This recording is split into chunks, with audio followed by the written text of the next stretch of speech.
এক 13 বছরের ছোট্ট বালক কিভাবে পৃথিবী জুড়ে শাসন করেছিল, আশ্চর্যজনক এক বিচার ব্যবস্থা। হযরত সুলাইমান আলাইহিস সালামের অসাধারণ এক সিদ্ধান্ত, যা আপনাকে হতবাক করে দেবে। বাতাসের বিরুদ্ধে বিচার, এমনটিও হতে পারে। এই গল্পে আপনি জানতে পারবেন কিভাবে এক অদ্ভুত পরিস্থিতি, আল্লাহর বিশেষ রহমত এবং এক দুর্দান্ত বিচারিক সিদ্ধান্ত বদলে দিতে পারে এক বুড়ির জীবন। ভিডিওটি দেখুন আর জানুন কেন এই বিচার এক অবিস্মরণীয় ঘটনা হয়ে উঠেছিল। এটা শুধু গল্প নয়, এটি হিকমতের ও বিচারের এক বিশাল শিক্ষা। গোটা পৃথিবীর বাদশাহ নবী সুলাইমান আলাইহিস সালাম। তিনি নবী দাউদ আলাইহিস সালামের ছোট ছেলে। 13 বছরের ছোট্ট বালক হযরত সুলাইমান আলাইহিস সালাম রাজপ্রাসাদের মূল ফটকের সামনে দাঁড়িয়ে পায়চারি করেছিলেন। সেই পথ দিয়ে একজন বুড়ি কাঁদতে কাঁদতে যাচ্ছিলেন।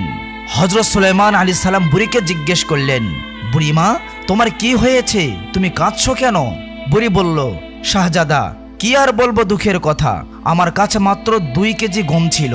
এই গমগুলো আমি ভেঙে আটা করে বাড়িতে নিয়ে যাচ্ছিলাম। এমন সময় রাস্তায় এমন এক বাতাস আসলো যে আমার সমস্ত আটা উড়ে নিয়ে চলে গেল।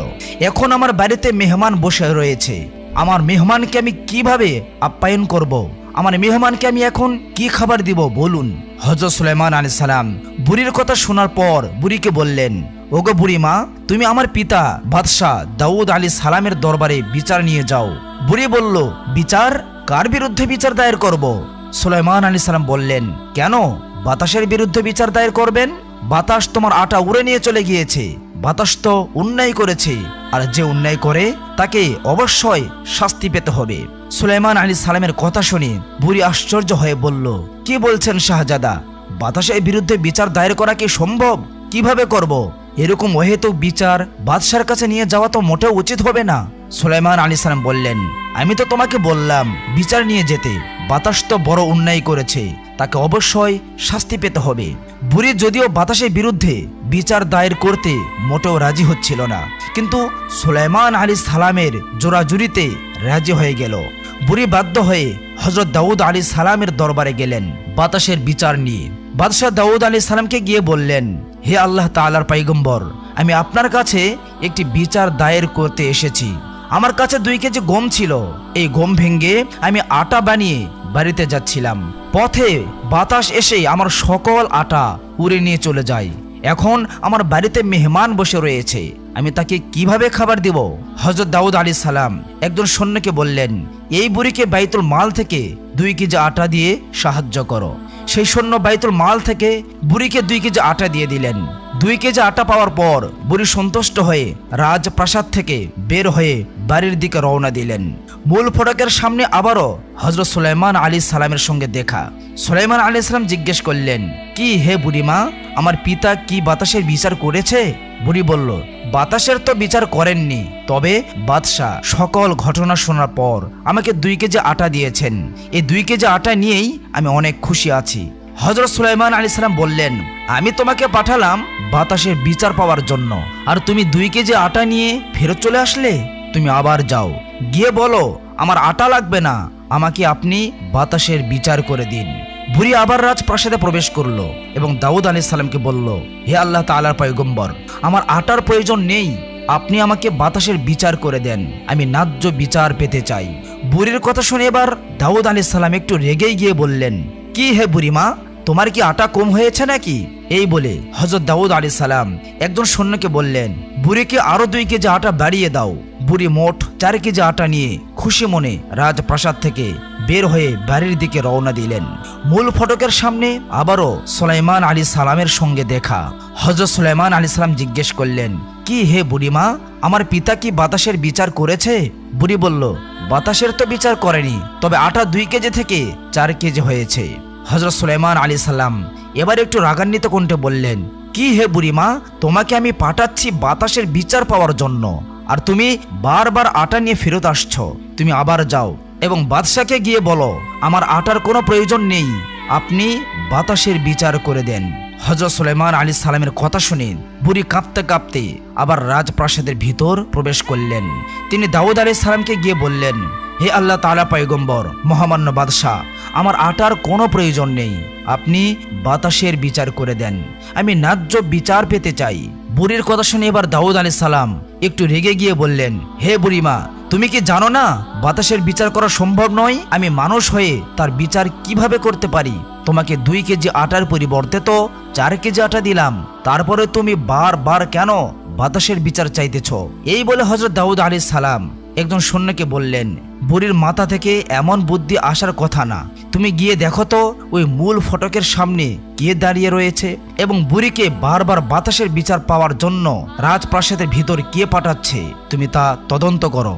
সেই সৈন্য সেখানে গিয়ে দেখলো হযরত সুলাইমান আলাইহিস সালাম সেখানে দাঁড়িয়ে আছেন।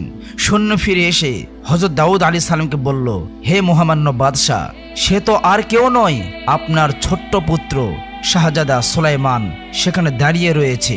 হযরত দাউদ আলাইহিস সালাম বললেন, আমার সন্দেহ ঠিক, আমি জানি সুলাইমান ছাড়া এই বুদ্ধি কারো মাথা থেকে আসতে পারে না। সুলাইমানকে বলো, আমি তাকে ডাকছি। সেই সৈন্য গিয়ে সুলাইমান আলাইহিস সালামকে বলল, আপনার পিতা আপনাকে ডাকছেন।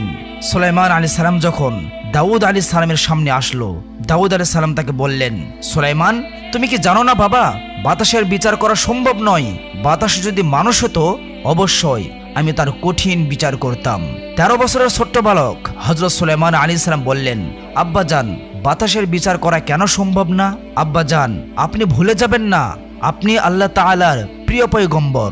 পুত্রের কথা শুনে হযরত দাউদ আলাইহিস সালাম 2 হাত তুলে আল্লাহ তাআলার কাছে দোয়া করতে লাগলেন।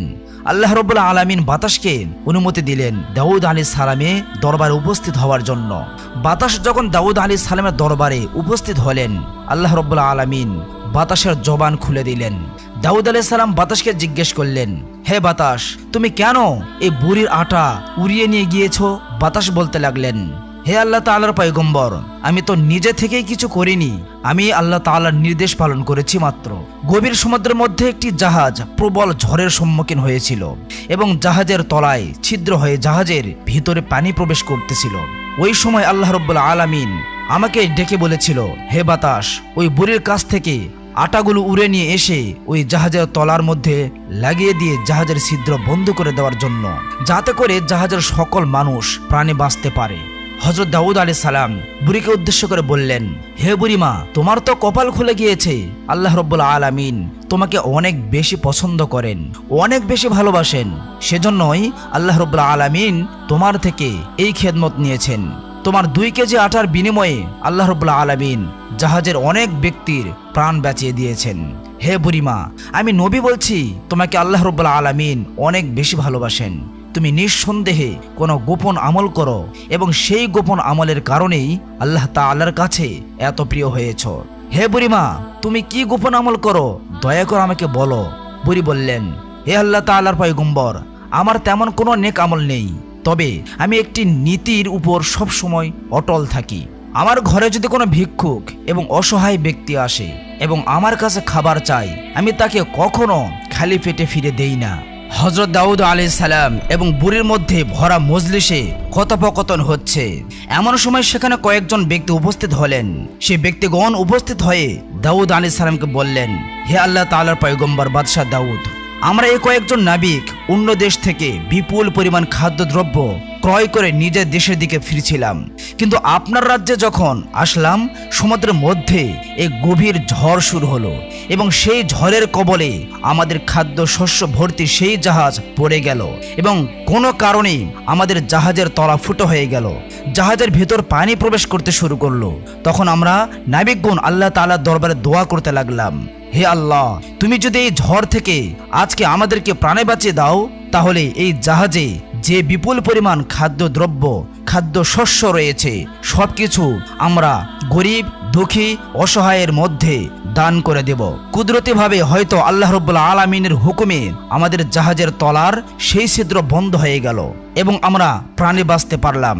তাই আমরা আমাদের মান্যত পূরণ করার জন্য আমাদের জাহাজ ভর্তি সেই বিপুল পরিমাণ খাদ্যদ্রব্য আপনার কাছে দিলাম। আপনি আপনার রাজ্যের গরিব, দুঃখী এবং অসহায় মানুষের মাঝে এগুলো বিলিয়ে দেন। হযরত দাউদ আলাইহিস সালামের সামনে এবার পুরো ঘটনাটি পরিষ্কার হয়ে গেল। হযরত দাউদ আলাইহিস সালাম বললেন, আপনারা যে বিপুল পরিমাণ খাদ্যদ্রব্য এবং খাদ্যশস্য আমার রাজ্যের গরিব, দুঃখী এবং অসহায় মানুষদেরকে দান করলেন, এই বিপুল পরিমাণ খাদ্যদ্রব্যের মধ্যে অর্ধেকের মালিক হলো এই বুড়ি। হযরত দাউদ আলাইহিস সালাম সেই বিপুল পরিমাণ খাদ্যশস্যের অর্ধেক সেই বুড়িকে দান করে দিলেন এবং বাকি অর্ধেক রাজ্যের গরিব, দুঃখী ও অসহায় মানুষের মাঝে বিলিয়ে দিলেন। একবার হযরত দাউদ আলাইহিস সালামের দরবারে দুজন ব্যক্তি বিচার নিয়ে হাজির হলো। কৃষক এসে বলল, হে আল্লাহ তাআলার পয়গম্বর, এই রাখালের 10টি ছাগল আমার ক্ষেতের সকল ফসল খেয়ে ফেলেছে। বাদশাহ দাউদ আলাইহিস সালাম রাখালকে জিজ্ঞেস করলেন, তোমার ছাগল কি তার ক্ষেতের ফসল খেয়ে ফেলেছে?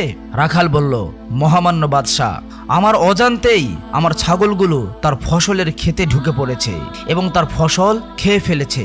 হযরত দাউদ আলাইহিস সালাম হিসাব করে দেখলেন, রাখালের 10টি ছাগল যে পরিমাণ কৃষকের ফসল খেয়েছে সেই ফসলের মূল্য এবং 10টি ছাগলের মূল্য সমান সমান। হযরত দাউদ আলাইহিস সালাম বিচারের রায় দিলেন, যেহেতু এই ছাগলের মূল্য ওই ফসলের সমান, অতএব এই ছাগলগুলোর মালিক এখন থেকে এই কৃষক।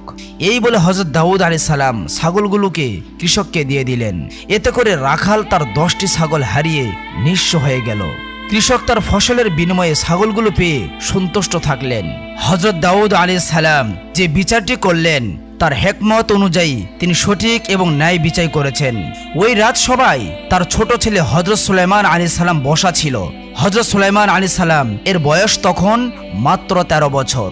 তখন তিনি নবুয়ত পাননি। 13 বছরের বালক হযরত সুলাইমান আলাইহিস সালাম তার পিতাকে বললেন, আব্বাজান, আপনি যদি আমাকে অনুমতি দেন তাহলে এই বিচারটি আমি অন্যভাবে সম্পন্ন করতে পারি। তাতে করে কৃষকও ক্ষতিগ্রস্ত হবে না এবং রাখালও ক্ষতিগ্রস্ত হবে না। আপনি যে বিচারটা করলেন অবশ্যই আপনার হিকমত অনুযায়ী এটা ন্যায় বিচার, কিন্তু আমি এমন একটি বিচার করতে চাই যাতে রাখালও কোনো ক্ষতিগ্রস্ত হয় না এবং কৃষকও তার ক্ষতিপূরণ পেয়ে যায়। বাদশাহ দাউদ আলাইহিস সালাম বললেন, হে সুলাইমান, তুমি যদি এমনটা সমাধান করতে পারো তবে সেটা আমাদের সকলের জন্য মঙ্গলজনক হবে। হযরত সুলাইমান আলাইহিস সালাম কৃষক এবং রাখালের কাছে পুনরায় ঘটনাটি শুনলেন। হযরত সুলাইমান আলাইহিস সালাম বিচারের রায় দিলেন, রাখালের এই 10টি ছাগল কৃষক নিয়ে যাবে এবং 6 মাস পর্যন্ত এই ছাগলগুলোকে সে লালন পালন করবে। এই 6 মাসের ভিতর ছাগলের যতগুলো বাচ্চা হবে সবগুলো বাচ্চার মালিক হবে এই কৃষক এবং ছাগলের দুধ সে পান করতে পারবে। আর এই 6 মাসের ভিতরে রাখাল কৃষকের জমিতে পুনরায় ফসল উৎপাদন করবে। যেই পর্যায়ে ফসলগুলো আসার পর তার ছাগলগুলো খেয়েছিল সেই পর্যায়ে যখন ফসলগুলো আসবে রাখাল সেই ফসলের ক্ষেত কৃষককে ফিরিয়ে দেবে এবং কৃষক সেই 10টি ছাগল রাখালকে ফিরিয়ে দেবে। হযরত সুলাইমান আলাইহিস সালামের এরকম হিকমতপূর্ণ বিচার শুনে উপস্থিত ব্যক্তিগণ সকলে সন্তুষ্টি প্রকাশ করল। রাখাল এবং কৃষক তারা উভয়ে হযরত সুলাইমান আলাইহিস সালামের বিচারের সন্তুষ্টি প্রকাশ করল। হযরত সুলাইমান আলাইহিস সালাম এরকম হিকমতপূর্ণ ব্যক্তি ছিলেন। আল্লাহ রাব্বুল আলামিন হযরত সুলাইমান আলাইহিস সালামকে নবুয়তের উত্তরাধিকারী করেছিলেন, রাজত্বের উত্তরাধিকারী করেছিলেন এবং হিকমতের উত্তরাধিকারী করেছিলেন। সুলাইমান আলাইহিস সালাম এমন একজন শাসক ছিলেন যিনি পুরো পৃথিবী শাসন করেছেন। তার হিকমতপূর্ণ বিচার এবং দক্ষ শাসন ক্ষমতার কারণে তিনি পুরো পৃথিবীর রাজত্ব করেছেন।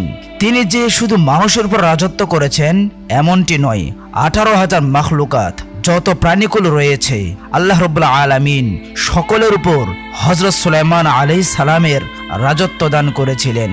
এভাবেই তিনি হযরত সুলাইমান আলাইহিস সালামকে সুমহান মর্যাদার অধিকারী বানিয়েছিলেন।